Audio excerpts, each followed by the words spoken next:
Assalamualaikum,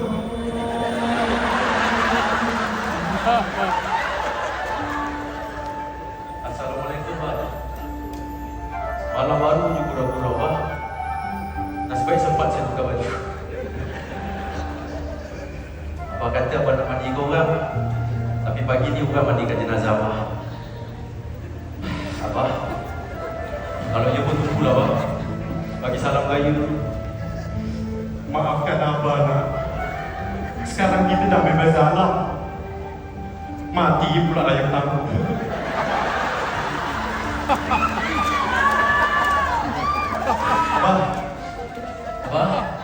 Abah, patutlah Abah teringin ni pun dah kaya kan kalau Abah dapat tengok baju Abah. Alhamdulillah. Besar dia saya baju Abah, banyak Abah gajah kan? Tapi tak apalah, saya akan simpan baju ni, Bah. Sebab saya tak ada siapa-siapa, saya seorang je raya, Bah. Kau pun lah musuh kau.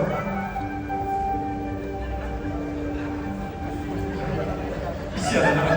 Sen, ha? Tak sempat pakai.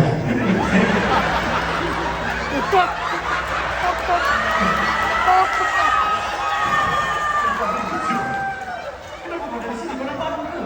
Nampak, Sen. Semalam kau meninggal sempat kan, Sen? Pukul 4.10 anak kamu telefon aku, Sen. Katanya kamu meninggal. Aku terkejut. Sudah 4 suku aku pula meninggal.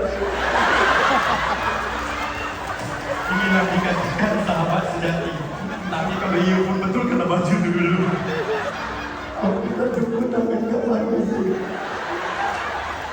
Tak apa, yang penting kita dah dekat alam lain.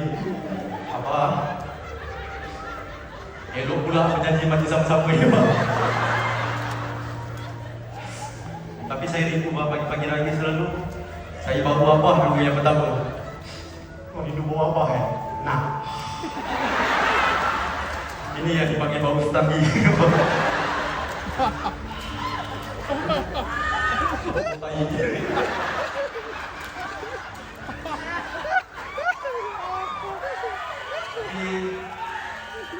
Saya tahu Abah pernah pesan, saya tak perlu sedih.